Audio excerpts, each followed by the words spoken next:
Live from the world's capital markets, here are the latest financial headlines brought to you by News Factory.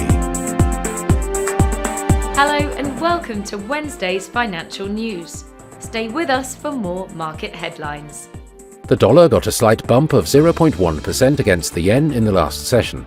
The ROC is giving a negative signal, going against our overall technical analysis. The Bitcoin dipped a slight 0.1% against the dollar in the last session. The ROC is giving a positive signal. The gold-dollar pair made a minor upwards correction in the last session, gaining 0.1%. The ROC is giving a positive signal. The oil-dollar pair exploded 1% in the last session. The Williams indicator is giving a positive signal. Coming up, the choices from our chief analyst for today.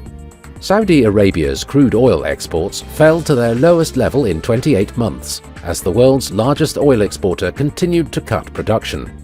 Exports fell to 5.58 million barrels per day. The US dollar swayed in a tight range as investors took stock of developments in the Middle East and braced for speeches this week by central bank officials, while the pound dipped as data indicated a softening labour market. New European Union rules that let tax authorities share data on individuals' crypto holdings were formally adopted by the bloc's finance ministers.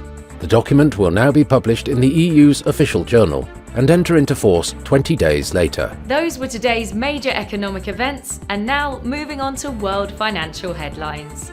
Japan's exports will be released at 23:50 GMT, the UK's Consumer Price Index at 0600 hours GMT, the Eurozone's Harmonised Index of Consumer Prices at 0900 hours GMT. Japan's imports will be released at 23:50 GMT, the Austrian HICP at 0700 hours GMT, the US housing starts at 12:30 GMT. We hope that you've enjoyed Wednesday's market outlook. On behalf of all of us here, we wish you a productive trading day. Be sure to join us tomorrow morning for the latest news and events from the financial markets.